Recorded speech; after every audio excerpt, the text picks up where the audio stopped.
you write the album? Did you write it here in town? Did you write it on the road? How does that work?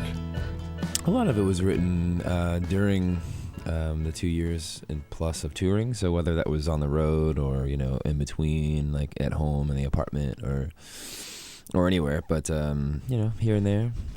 You were on the road. You played like 200 shows last year. The difference between going from starting the first album to starting Let's Be Still must be different. Do you feel like old pros when you go in now? A little bit, actually. Yeah.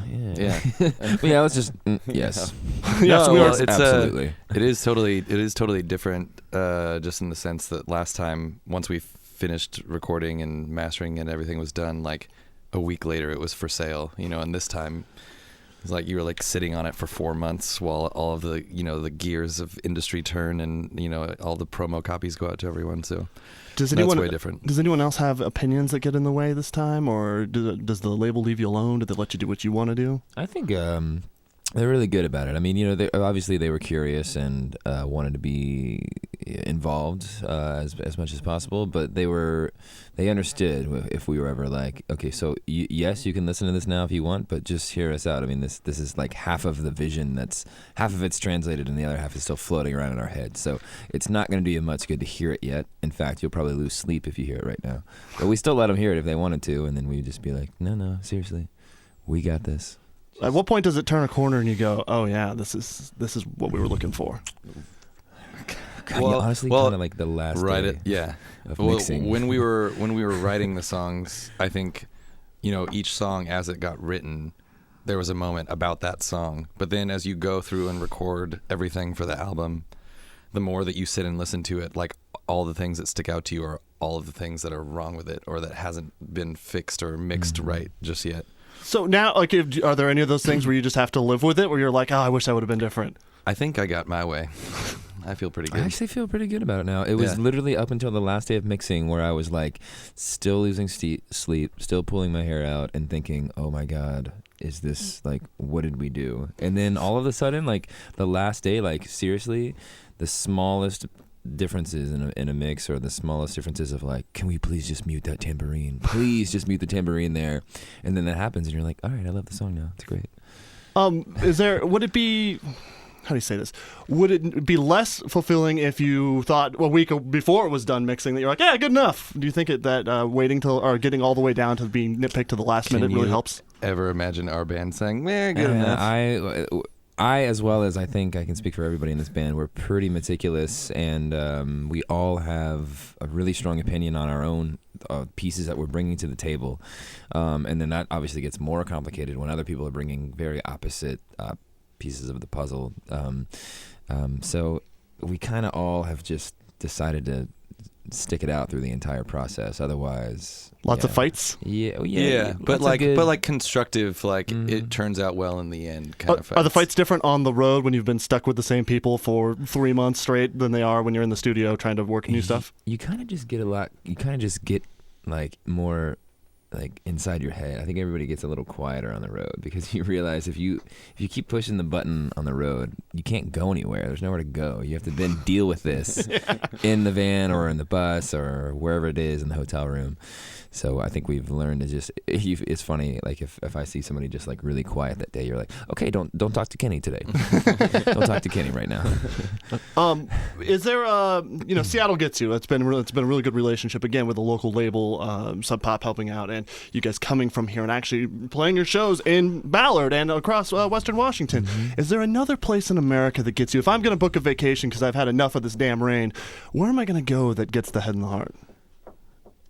Good question. There's a couple good ones. I'm sure there's more than that, but the one that always we're letting our fans down right now. Like, what are you talking about? What are you talking about? Nashville loves you the most. What are you talking about? It's totally Boston. For me, it's always like the very first place that we went on tour outside of Seattle was Boise, just because it's the first stop east, and it's a city that no one tours to, really. It's just kind of it's not a music city, at all. But if you're driving out of Seattle and you're going east, that's where you go. Well, it's either that or I run out of gas before I get to Salt Lake City. So that's like a good day's drive too. But we on our first like several sets of tours, we went there on the way out and then again on the way back. Oh, cool. And compared to other places, I think we must have played there like 13, 14, 15 times at this point. So and a lot of the people that are still coming to our shows are people that saw us when it was just kind of banging your head against the wall. 10 people in a very still, empty room. Yeah. And they're still there, and it feels, it just feels a little extra. I've seen you when you were home-ish. small at Music Fest Northwest, and I was so drunk on whiskey. I maybe have never been that drunk on whiskey, and that's the only thing that we remember from that whole thing. What was it about the show that It was crazy. There was apologize. no, we were drunk on whiskey. You guys were great, as in my memory of it. It's Yeah. a blurred Yeah. whiskey memory, but yeah, from that point on, from just like a little small band working it out all the way now to playing a big stage at Deck the Hall Ball. You've played some big shows before at Sasquatch and stuff. Yeah. But how about getting into KeyArena and playing that? That must have been somewhere that you at least were aware of shows going on while you were coming up here. Definitely. Well, I think mine was Neil Young and Crazy Horse, which was actually last year, but that was the first time that I ever really saw that room just owned. Yeah. Yeah, of course. Because like a room that big, you've really gotta have your stuff together, and that was a band that. Yeah, I know. You One saw for it two. coming. Well You saw it coming. Well done, yeah. Gulp. Yeah.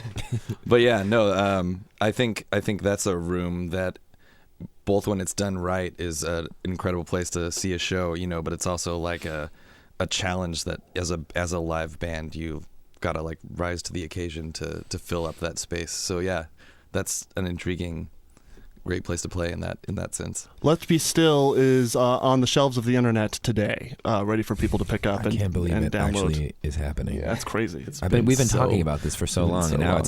it's like we finally woke up from this really long dream, and you're like, well, now what do we actually do that it's out? I mean, sorry, I just cut you off, but Brian. please. No, that's great. That's what I'm looking for. This is an Yeah. interview. I want Yeah. your feelings on it. One of our I managers just started talking. One of our managers was Brian was telling me yesterday that he kind of feels like today is like the election, or like for like It does. all of the You've been campaigning? for all of the Yeah. months, like, well, I mean him more than us, like he handles all of those details and stuff like that.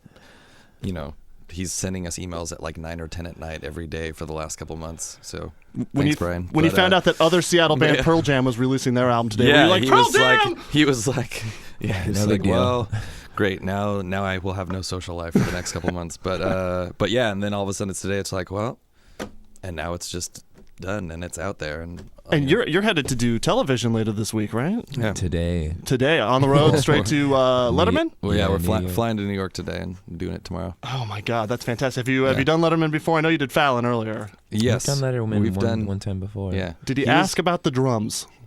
the drums? I didn't get a chance to talk to him. He was kind of. Somebody sent me a montage of He David shielded his Letterman. eyes when he walked Like, don't talk to me, Yeah. peasants. Yeah. Someone sent me a thing where he often asked the drummer if those beautiful drums, are those yours? Rentals, and it's a weird thing that he does, and there's a whole montage of it. It's so be looking Just lookout like for at the that. end, Yeah, like when he's like walking around, he's sort like, of shaking good hands. job, good Yeah, job. yeah. You sucked. Oh, nice Well, drums. Are see if those he asks rentals? about see if he asks about that, because it's a thing that he sometimes tends to do.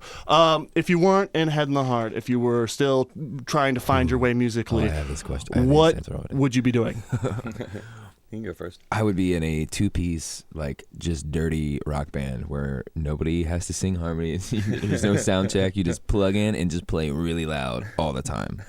I think about that almost every sound check. I'm just like, oh my God. It would be In so my- much in my easier if I other- could just crank the distortion. Yeah. up. You don't have to find a back room to warm up in. Yeah, and, screw vocal warm-ups. Like, forget monitors. Just play. Oh it. man.